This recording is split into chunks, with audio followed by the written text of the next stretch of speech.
I'm Ellie and I'm going to be smelling some of my favourite fragrances again in my top 10, and I'm going to be starting with the Chanel No. 5. I absolutely love this fragrance, especially as it's iconic, it's timeless, it's classic. I'm going to have a cheeky squirt. Delicious. So, the Chanel No. 5. Just prior to 1921, Gabrielle Chanel approached Russian fragrance designer Ernest Beaux and wanted him to create a selection of fragrances that represented a woman or smelt of a woman. She didn't want anything that particularly smelt floral or smelt fruity. It had to be something that you had to smell as a whole, and you weren't able to pick out individual notes or essences. So Ernest Beaux created the Chanel No. 5.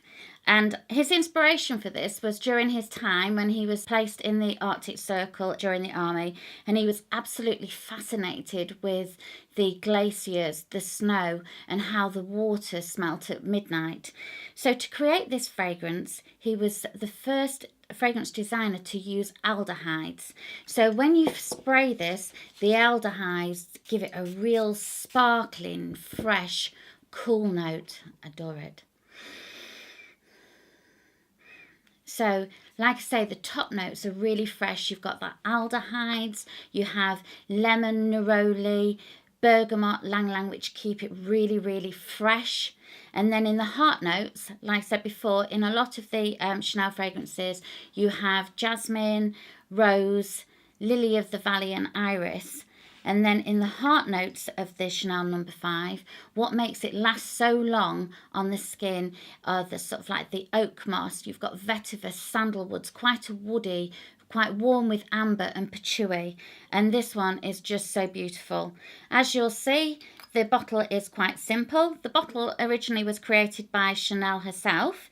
She wanted something that was going to be timeless, simple and elegant, because her outlook on life was definitely less is more.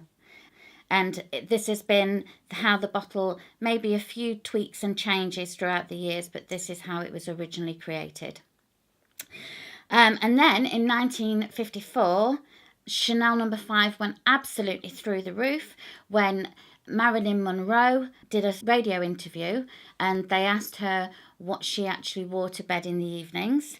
So because she was Marilyn Monroe, she turned around and said, just a few drops of No. 5.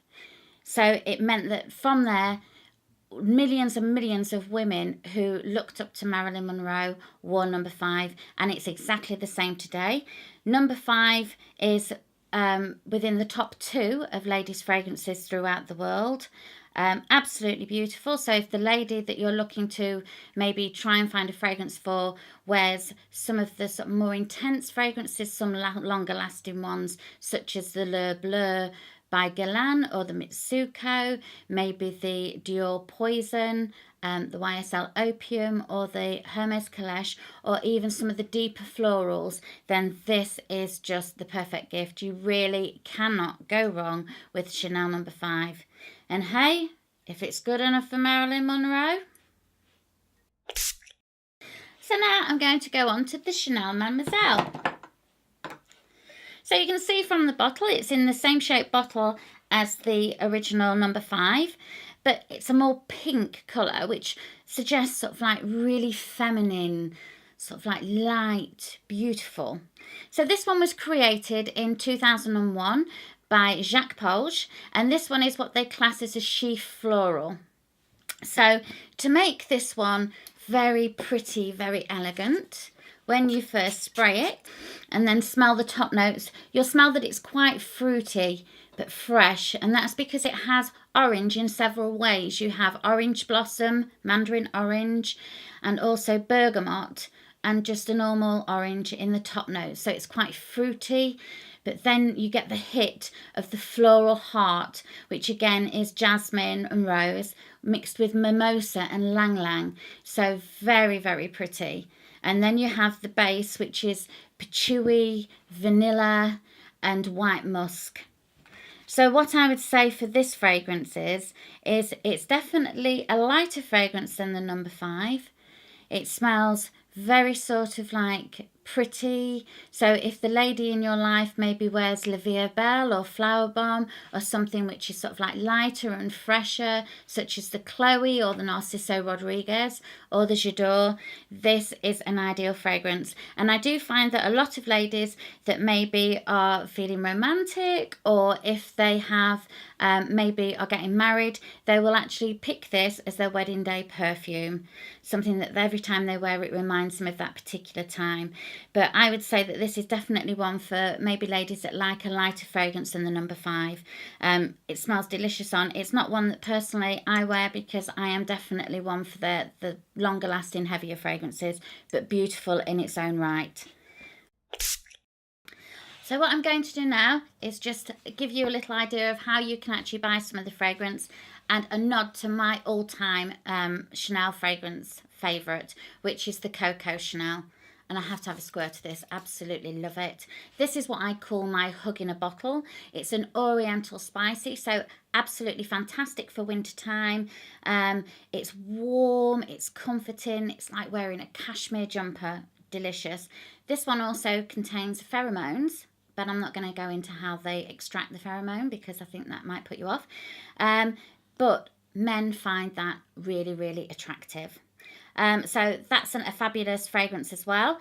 Also, quick note, if you actually place the cocoa on your skin first and then spray the Mademoiselle over the top, you actually very nearly replicate the Coco Noir, which is a combination of both of these fragrances, some of the essences. So that's a quick sort of pro quo, that if you buy the 2, you can actually get 3. And then onto the number 5 and some of the fragrances and the ways that you can buy them. So this one here, little bottle, is the 7.5ml pure perfume. So this is how the fragrance will originally have been created. This is the essence which is going to last on your skin pretty much all day. So this is undiluted. The way that you use this is by turning the bottle upside down, so you get the 1 drop on the stopper, and then you place it on your body. When Gabrielle Chanel was actually asked where you would wear your fragrance, she said, anywhere that you would like to be kissed. So pretty much that's up to your own imagination. But within the Chanel ranges for ladies in the fragrances, they do tend to have all of the body products. You'll find that you can get from soap, body creams, talcs, body lotions and shower gels such as we have here, and also the eau de toilette versions of the fragrances, maybe for the lady that likes something that's not so intense, or maybe that's sort of slightly more subtle. Of course, these don't last on your skin as long, but they're still beautiful fragrances.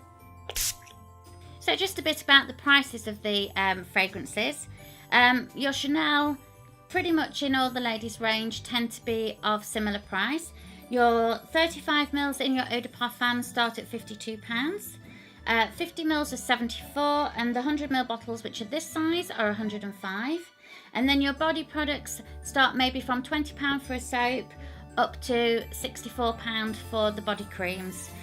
Your little parfums like this one, these are 95, and then go upwards depending on the size of the bottle. But what I would say again is literally the bigger the bottle, the better the price, because it works out better money per millage.